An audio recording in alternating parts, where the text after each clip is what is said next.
Lady super star Nayanthara ఇటీవల నటించిన చిత్రం అన్నపూరణి.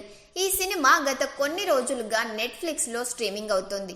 ఈ చిత్రాన్ని జీ స్టూడియోస్ నిర్మించింది. అయితే ఈ సినిమాలో రాముణ్ణి కించపరిచే సన్నివేశాలు ఉన్నాయంటూ శివసేన మాజీ నేత రమేష్ సోలంకి ముంబై పోలీసులకు ఫిర్యాదు చేశారు. అన్నపూరణి చిత్రంలోని కొన్ని సీన్లు హిందువుల సెంటిమెంట్లను దెబ్బతీసేలా ఉన్నాయంటూ పేర్కొన్నారు. ఇంకా ఈ సినిమాలో లవ్ జిహాద్ ను బలపరిచే సన్నివేశాలు ఉన్నాయని రమేష్ సోలంకి విమర్శించారు. అన్నపూరణి చిత్ర నిర్మాతలపైన ఈ చిత్రాన్ని స్ట్రీమింగ్ చేస్తున్న ఓటీటీ వేదిక నెట్ఫ్లిక్స్ పైన చర్యలు తీసుకోవాలని పోలీసులను కోరారు. అన్నపూరణి సినిమాలో ఓ హిందూ పూజారి కుమార్తె నమాజు చదవడం, బిర్యానీ వండడం చూపించారని రమేష్ సోలంకి వెల్లడించారు. ఇందులో ఫర్హాన్ ఓ నటిని మాంసం తినాలని కోరుతాడని, శ్రీరాముడు కూడా మాంసాహారేనని ఆమెతో చెబుతాడని వివరించారు. త్వరలో అయోధ్యలో రామమందిర ప్రాణప్రతిష్ఠ జరగనుండడంతో జీ స్టూడియోస్, నెట్ఫ్లిక్స్ సంస్థలు ఉద్దేశపూర్వకంగానే ఈ చిత్రాన్ని తీసుకువచ్చాయని రమేష్ సోలంకి పోలీసులకు ఫిర్యాదు చేశాడు.